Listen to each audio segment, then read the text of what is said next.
오늘은 지난 시간에 이어서 하나님의 선물이라는 제목으로 하나님 말씀 함께 나누도록 하겠습니다.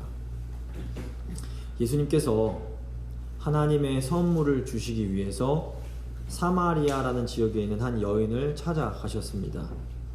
이 여인이 굉장히 힘든 과거를 가지고 있었기 때문에 이 여인에겐 정말로 도움이 필요했습니다. 예수님께서 아주 겸손하고 온유한 방법으로 그 여인을 돕고자 하십니다. 근데 이 여인이 예수님을 믿지 못하고 의심을 합니다. 그런데 예수님께서는 이 불쌍한 여인이 하나님의 선물을 받을 수 있도록 도와주십니다. 이 사마리아 여인의 모습에서 우리의 모습을 발견할 수가 있습니다. 우리도 하나님 우리에게 선물을 주시고자 할 때 여인처럼 예수님을 믿지 못하고 의심할 때가 의외로 많습니다. 하지만 예수님께서는 우리가 하나님의 선물을 받을 수 있도록 우리를 도와주십니다. 오늘 보면 세 부분으로 나눠서 살펴볼 텐데, 첫 번째 하나님의 선물의 의미가 뭔지 살펴볼 테고, 두 번째는 여인의 의심이 무엇인지, 세 번째는 여인의 죄에 대해서 살펴보도록 하겠습니다. 첫 번째 하나님의 선물입니다. 예수님께서는 의심하는 여인에게 하나님의 선물에 대해서 말씀을 하십니다. 10절 보시면 예수께서 대답하여 이르시되 네가 만일 하나님의 선물과 또 너에게 물 좀 달라 하는 이가 누구인 줄 알았더라면 네가 그에게 구하였을 것이요 그가 생수를 너에게 주었으리라 말씀하십니다. 예수님께서 정말로 이 여인에게 필요한 것을 줄 수 있다라고 말씀하십니다. 예수님이 여인에게 주시려는 하나님의 선물이 무엇일까요? 예수님은 하나님의 선물을 생수, 영어로 living water라고 말씀을 하십니다. 근데 요한복음 7장을 보시면 이 생수가 무엇인지가 나옵니다. 요한복음 7장 38절 39절 보시면 나를 믿는 자는 성경의 이름과 같이 그 배에서 생수의 강이 흘러 나오리라 하시니 이는 그를 믿는 자들이 받을 성령을 가리켜 말씀하신 것이라. 그러니까 예수님께서 여인에게 주시고자 하는 하나님의 선물은 성령이었습니다. 예수님께서 왜 이 성령을 생수, 살아있는 물, living water라고 표현을 하셨을까요? 이 성령을 통해서 우리가 하나님께서 주시는 그 만족과 기쁨을, 시원한 물을 마시는 것 같은 그 시원함을 경험할 수 있기 때문입니다. 성령님은 우리가 하나님이 주시는 그 구원의 기쁨을 누릴 수 있게 도와주십니다. 이 여인의 그 내면에는 말로 표현할 수 없는 아주 강렬한 그 갈증이 있었습니다. 이 여인이 그 갈증을 해소해보고 싶어서 남편을 5번이나 갈아치웠습니다. 하지만 이 여인은 도저히 참된 만족을 경험할 수가 없었습니다. 근데 모든 사람의 마음속에는 이 여인이 느끼는 그런 갈증들이 다 있습니다.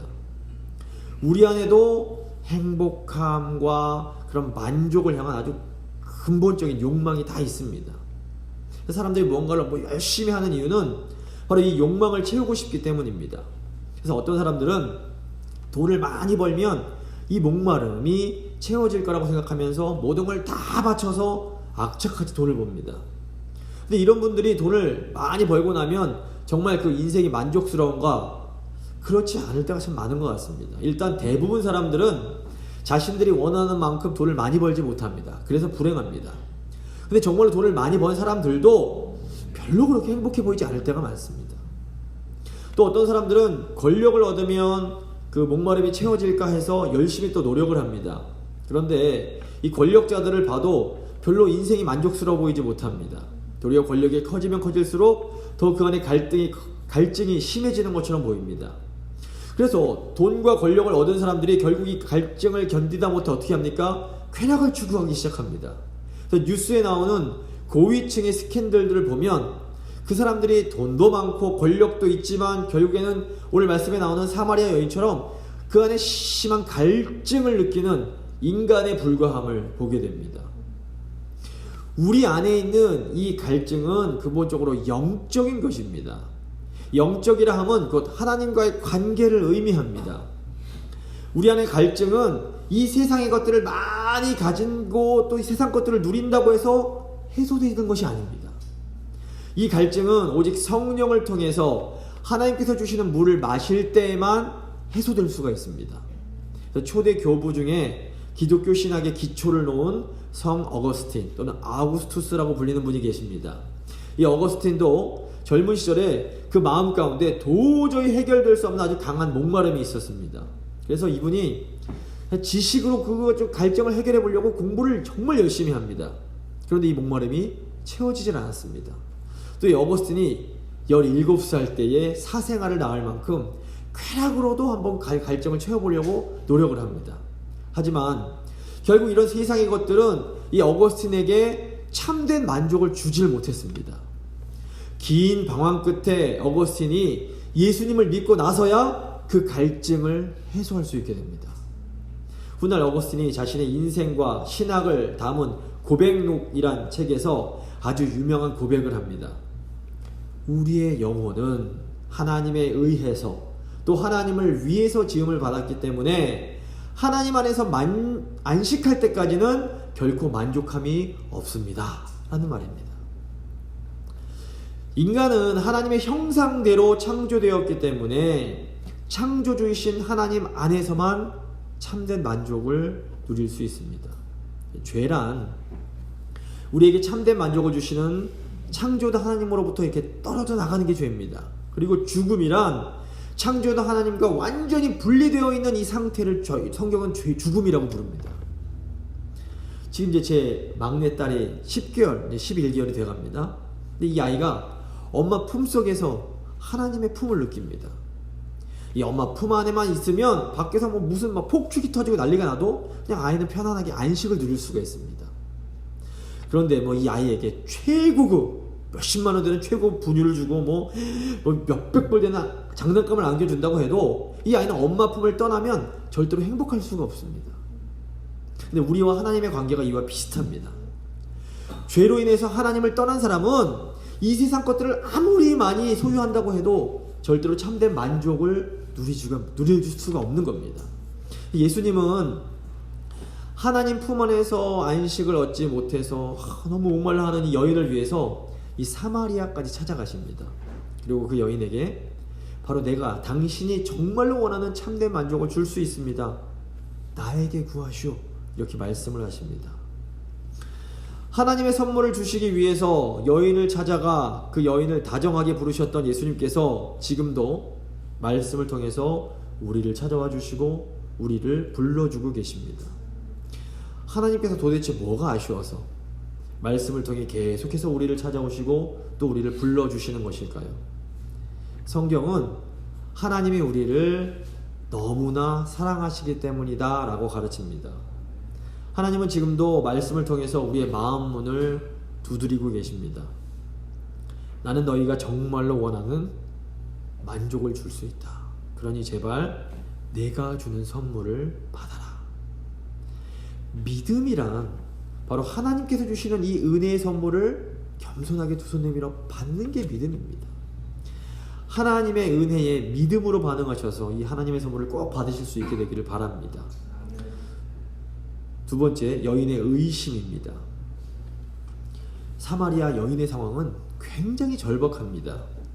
이 여인의 갈증은 예수님께서 주시는 이 생수를 받아 마셔야만 해소될 수가 있습니다. 그런데 이 여인은 예수님의 말씀에 즉각 믿음으로 반응하지 못하고 예수님을 의심을 합니다. 근데 여인의 의심은 두 가지 질문을 통해서 나타납니다. 한 가지는 눈앞에 보이는 현실에서 비롯된 의심이었고 또 한 가지는 오랫동안 믿었던 그런 신앙적 전통에서 오는 의심이었습니다. 우선 여인은 먼저 현실적인 질문을 합니다. 11절 보시면 여자가 이르되 주여 물기를 그릇도 없고 이 우물은 깊은데 어디서 당신이 그 생수를 얻겠습니까? 이스라엘의 우물은 그 깊이가 100피트, 그러니까 30m 이상 되는 아주 깊은 우물이라고 합니다. 근데 현실적인 차원에서 예수님은 지금 이 깊은 우물에서 물을 뜰 수 있는 그릇조차 없으셨습니다. 그런데 그런 분이 지금 자기 앞에서 내가 당신에게 생수를 주겠다 이렇게 말씀을 하고 계신 겁니다. 여인이 보기에 도대체 자기가 마실 물을 기를 수 있는 그 그릇조차 없는 사람이 무슨 생수를 주겠다고 하는 건지 이게 굉장히 의심스러운 겁니다. 그런데 지금 예수님께서 주시려는 생수는 이 여인의 영적인 갈증을 채워줄 수 있는 성령이었습니다. 그런데 여인은 이 눈에 보이는 물만 생각했기 때문에 예수님의 말씀을 이해하지 못합니다. 도대체 당신이 어디서 그 생수를 얻을 수 있겠느냐라고 묻는 이 여인의 질문은 눈에 보이는 현실에만 사로잡혀서 믿음으로 나아가지 못하는 사람들을 대표합니다. 우리의 눈이, 우리의 시선이 현실적인 문제에만 사로잡히면 우리가 하나님이 주시는 은혜를 받기가 어렵습니다. 눈에 보이는 문제에 사로잡히면 우리는 우리에게 정말로 필요한 하나님의 은혜를 구하지 못합니다. 그래서 하나님께 기도할 때에도 그냥 오직 눈에 보이는 현실적인 문제만을 달라고 기도하게 됩니다. 하나님, 직장 문제 좀 잘 되게 해주십시오. 자녀 좀 잘 되게 해주십시오. 건강 좀 지켜주십시오. 이런 현실적인 문제들만 기도하게 되는 겁니다. 그리고 내가 혹시라도 내가 원하는 기도의 응답을 받지 못하면 야, 우리 하나님이 왜 나의 기도를 응답해 주시지 않는 거야 하면서 막 힘들어합니다. 물론 우리가 하나님께 우리의 현실의 문제들을 위해 기도하는 것은 필요합니다. 기도하셔야 됩니다. 예수님도 제자들에게 일용할 양식을 달라고 기도하라고 가르치셨습니다. 하지만 그럼에도 우리가 먼저 구해야 할 것은 바로 하나님이 우리에게 주시고자 하는 생명의 물입니다. 예수님은 먼저 제자들에게 아버지의 나라가 임하옵시며 라고 기도하라고 하십니다. 이 기도가 바로 생명의 물을 구하는 기도입니다. 하나님의 나라가 임한다 라는 것은 하나님께서 우리를 다스려 주시는 것을 의미합니다. 우리가 하나님의 다스림을 받을 때에 우리는 성령을 통해서 하나님께서 주시는 영적인 생명을 공급받게 됩니다. 성령을 통해 주시는 이 영적인 생명이 바로 예수님이 지금 사마리아 여인에게 주시고자 하시는 생수, 살아있는 물이었습니다. 성도는 무엇보다 이 생수를 구해야 됩니다. 사실 우리가 이 땅에 사는 동안에는 현실적인 문제들이 계속해서 존재할 수밖에 없습니다. 사람들이 다 일일이 말을 안 해서 그렇지 현실적으로 어려움이 없는 사람은 한 명도 없습니다. 그런데 이 현실적인 문제들에만 오로지 사로잡혀서 이런 문제가 해결되어야만 내가 행복할 수 있겠다, 만족할 수 있겠다라고 하면 이 땅에서 정작 하나님께서 주시는 그 참된 행복, 영적인 행복을 누리지를 못합니다. 돈이 좀 부족해도, 건강이 좀 부족해도, 가족이나 내 친구들이 내 마음을 좀 상하게 해도 주님께서 주시는 이 생수만 있다면 우리는 참 평안과 만족을 누릴 수가 있는 겁니다. 이것은 세상 사람들이 알 수도 없고 상상할 수도 없는 오직 성도들만 누릴 수 있는 놀라운 특권입니다. 주님께서 주시는 이 생수를 마심으로 우리 눈앞에 있는 현실의 문제를 뛰어넘어 참 평안과 만족을 경험하는 우리 복된 성도님들 되실 수 있기를 바랍니다. 여인이 이제 예수님께 던졌던 두 번째 질문은 신앙적 전통과 관련된 질문이었습니다. 12절 보시면 우리 조상 야곱이 이 우물을 우리에게 주셨고 또 여기서 자기와 자기 아들들과 짐승이 다 마셨는데 당신이 야곱보다 더 크니까? 유대인들은 이방인들과 피가 섞였다는 이유로 사마리아인들을 야곱, 즉 이스라엘의 후손으로 인정하고자 하지 않았습니다. 하지만 사마리아의 사람들은 자기들이야말로 진정한 야곱, 즉 이스라엘의 후손이라고 믿었습니다. 비록 아수르 제국에게 멸망을 당해서 큰 시련을 경험했지만 이 사마리아 사람들은 나름 자신들이 진정한 야곱, 즉 이스라엘의 후손이라는 자부심을 가지고 있었습니다. 그 이유가 있습니다. 모세오경을 잘 보시면 요셉이 야곱의 장자처럼 보입니다. 고대에는 장자가 아버지로부터 두 몫의 그 유산, 기업을 물려받았습니다. 그런데 요셉 같은 경우에는 두 아들, 에브라임과 므낫세를 통해서 아버지 야곱으로부터 두 몫의 기업을 받게 됩니다. 이것은 실질적으로 요셉이 장자였음을 보여줍니다. 그런데 이 사마리아 지역이 요셉의 두 아들인 에브라임과 므낫세의 땅이었습니다. 사마리아는 에브라임 지파가 중심이 되어서 세워진 북이스라엘의 수도였던 적이 많고, 또 요셉의 유골도 사마리아 지역인 세겜 땅에 묻혀 있었습니다. 물론 이제 저희가 모세오경에 이어지는 역사, 성경의 역사서, 여호수아, 사무엘상하 이렇게 쭉 역사서를 보면 유다 넷째 아들 유다의 후손인 다윗이 왕이 되면서 아브라함을 그리고 야곱을 잇는 그 영적 장자가 유다란 것을 이제 알게 됩니다. 하지만 사마리아인들 같은 경우에는 모세오경만을 성경으로 인정을 했습니다. 그 사마리아인들은 그래서 아브라함이 이삭을 바쳤던 모리아산이 사마리아에 있는 그리심 산이라고 믿었습니다. 그리고 본래는 성전이 저 아래 예루살렘이 아니라 이 그리심 산에 세워져야 됐다라고 주장을 했습니다. 사마리아인들은 자기들이 야곱의 직계 후손이다라고 믿으면서 이 야곱을 아주 소중하게 여깁니다. 사마리아 여인이 예수님께 과연 당신이 우리의 위대한 조상 야곱보다 더 큽니까? 라고 질문했던 것이 바로 이 때문이었습니다. 그래서 이 여인은 우리가 이렇게 소중하게 지켜왔던 믿음보다 내가 당신 말을 더 믿는 것이 옳은 일입니까? 라고 질문을 하고 있는 겁니다. 놀랍게도 예수님을 그렇게 공격했던 유대인들이 이 사마리아 여인과 똑같은 종류의 질문을 예수님께 합니다. 요한복음 8장을 보시면 예수님께서 내 말을 지키면 너희가 영원토록 죽지 않을 것이다 라고 말씀을 하십니다. 이때 유대인들이 막 화를 내면서 예수님께 귀신 들렸다고 하면서 이런 공격을 합니다. 요한복음 8장 53절을 보시면 너는 이미 죽은 우리 조상 아브라함보다 크냐?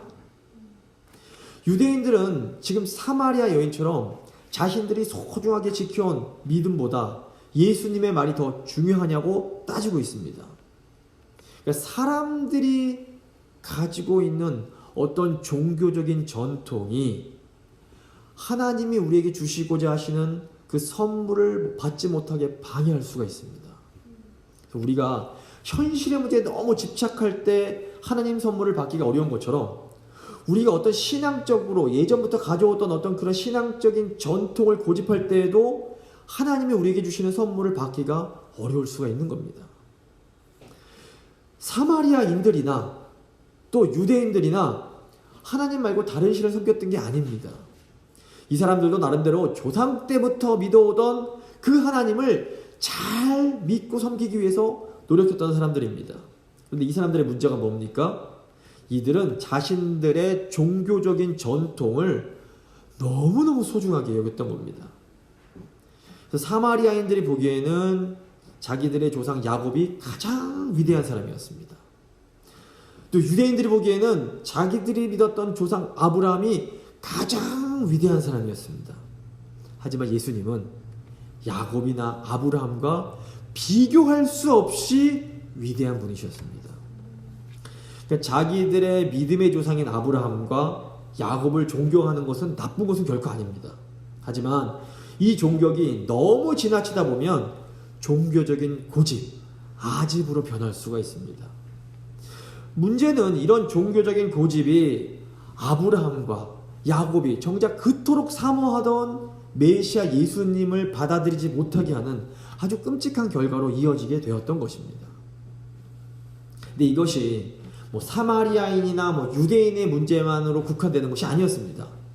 예수님의 수제자라고 불리던 베드로도 자신이 소중하게 여기던 종교적 전통을 고집합니다. 사도행전 10장 보시면 하나님이 환상 중에 베드로에게 구약의 율법으로 이렇게 속되다, 더럽다라고 이렇게 금하는 짐승을 먹으라고 환상 중에 지시하십니다. 이때 베드로가 어떻게 합니까? 아이고 주님, 그럴 수 없습니다. 구약 율법이 금한 것을 제가 어떻게 범할 수가 있겠습니까? 저는 생전에 이런 걸 먹어본 적이 없습니다. 이렇게 말을 합니다. 3번이나 하나님의 말씀을 거부했던 겁니다. 이때 하나님께서 야, 하나님이 깨끗하게 하신 것을 너가 더럽다고 하지 말아라, 이렇게 말씀을 하십니다.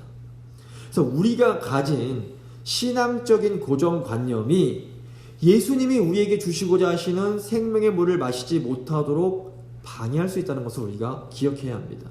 그래서 오랜 시간 교회에서 신앙생활을 하다 보면 어떤 믿음에 대해서 고정관념을 갖게 되기가 쉽습니다. 이건 누구나 다 마찬가지입니다. 하지만 내가 붙들고 있는 이것이 정말로 하나님의 말씀이 아니라 어쩌면 교회의 전통일 수가 있는 겁니다. 그래서 성경 66권은 하나님이 우리에게 주신 완전한 하나님의 말씀입니다. 여기엔 뭐 반박할 아무것도 없습니다. 그런데 하나님을 사랑하는 사람들은 이 하나님 말씀에 정말로 순종하는 삶을 살고 싶어 합니다. 그런데 이 순종의 삶이 시간이 점점 흐르면서 자연스럽게 교회의 전통이 될 수가 있습니다. 오늘 저희가 주보에 적어놨지만 다음 주 맥주 감사주일도 이런 전통 중에 하나입니다.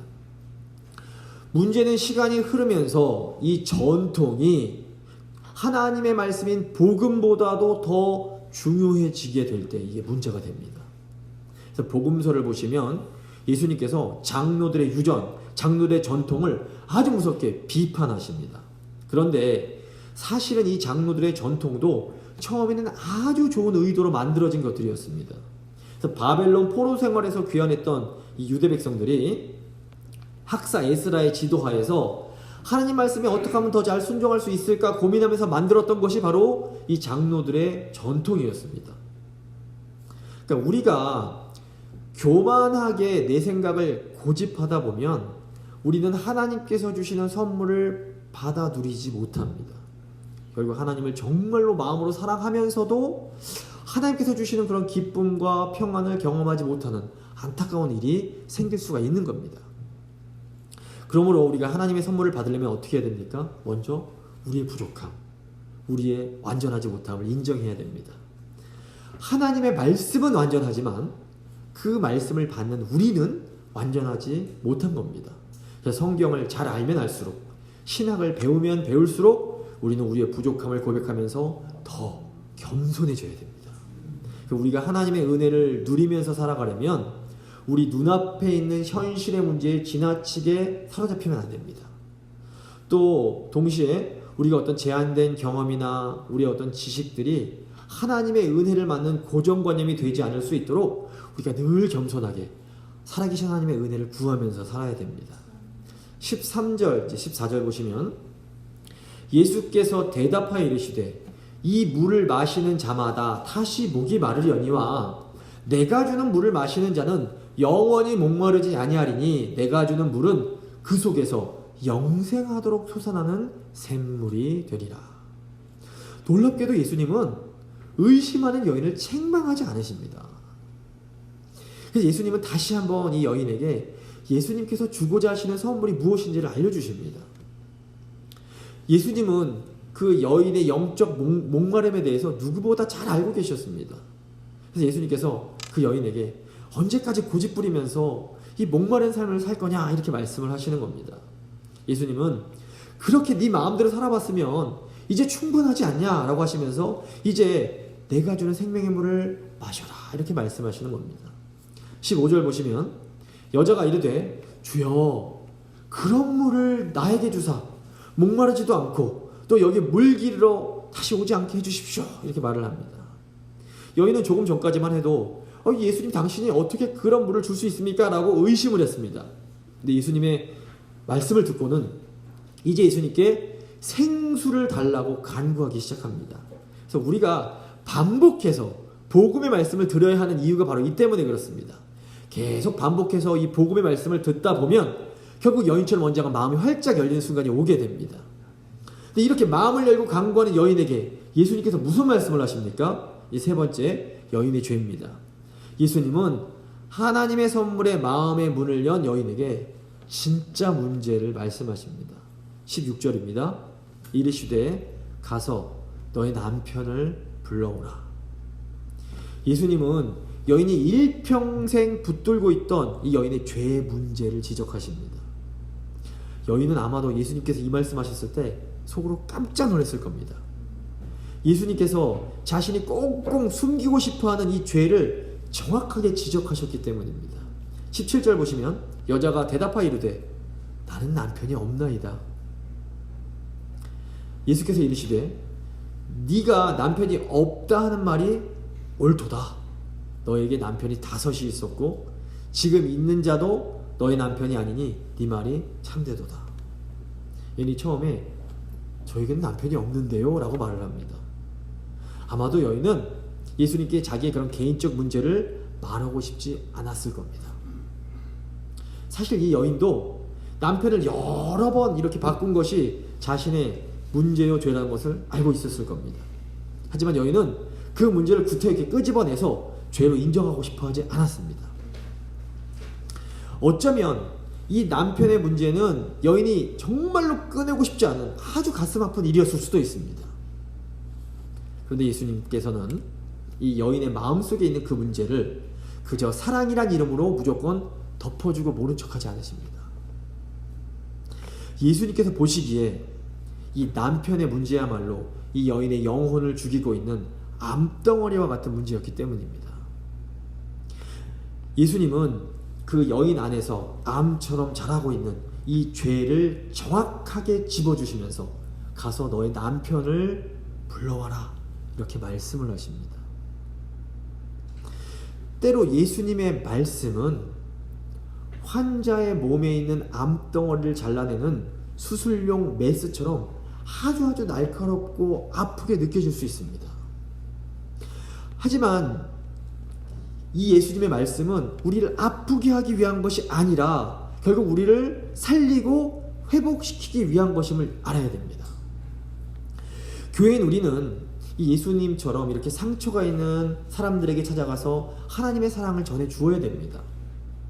예수님의 몸으로서 교회인 우리는 상처 입은 사람들의 그 아픔과 상처를 공감해주고 끌어안아 주어야 됩니다. 하지만 동시에 이 죄의 문제를 모른 척하고 덮어준다고 이게 저절로 해결되는 것이 아님도 기억해야 됩니다.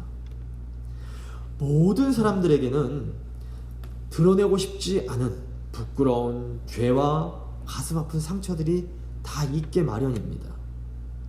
문제는 이런 죄와 상처들이 우리 안에서 성령의 생수가 흘러 넘치는 것을 꽉 틀어 막을 수가 있다라는 겁니다. 그래서 우리 안에 있는 깊은 상처는 우리를 계속해서 이렇게 죄의 악한 영향을 받게 만듭니다. 죄는 성령을 근심케 하고 소멸하게 해서 우리가 성령 충만한 삶을 사는 것을 방해하게 됩니다. 그래서 예수님은 우리가 이런 죄와 상처에 꽉 묶여서 살아가는 것을 원치 않으십니다. 우리를 해방시켜 주기 원하십니다. 그래서 우리를 치유하시기 위해서 때로는 우리의 아픈 상처와 부끄러운 죄를 지적하심으로 그것을 밖으로 끄집어내십니다. 근데 이 순간이 사실 우리에게는 너무너무 부끄럽기도 하고 고통스럽습니다. 하지만 바로 이 순간이 우리의 영혼이 회복되는 시작임을 반드시 기억하셔야 됩니다. 하나님께서 말씀을 통해서 우리의 죄와 상처를 지적하실 때에 우리는 용기를 가지고 담대하게 주님 앞으로 믿음으로 나아가야 됩니다.